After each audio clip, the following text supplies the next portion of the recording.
Good morning po, Kong. Kanina po kasi nagkaroon ng briefing ang OVP and sinabi nga po nila na the Vice President is eager nga to be able to present her evidence and yet meron nga pong ganitong delays. Ang paliwanag naman po ni OVP spokes Ruth Castelo ay her lawyers are taking legal remedies or strategies that are allowable in court. So may I get lang po yung reaction on this? Well, we welcome the statement of the Office of the Vice President that they want to have the trial proceed.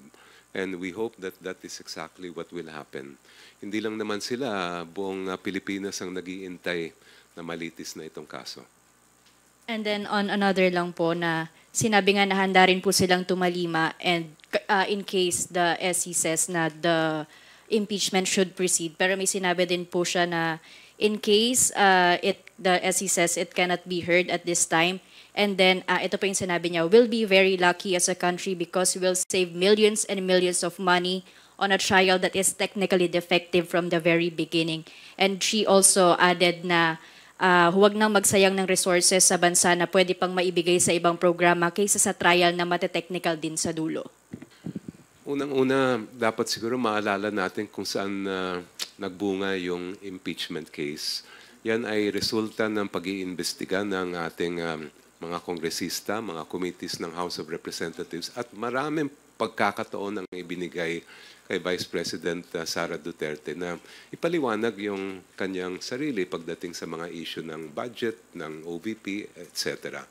Pero hindi nga niya, she did not take advantage of those opportunities which left everybody hanging and everybody wondering, ano ba talaga ang nangyari? Kung sana naisagot na niya yung mga lumalabas noon sa mga investigasyon ng Kongreso ay maaaring hindi na tayo umabot sa ganito.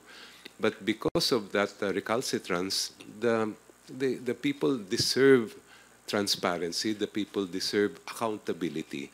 Kailangan malaman natin kung ano ba talaga yung nangyari at talaga bang nagkaroon ng mga impeachable offenses si Vice President Duterte. And it's about time that we respect the process in the Constitution for holding high government officials accountable.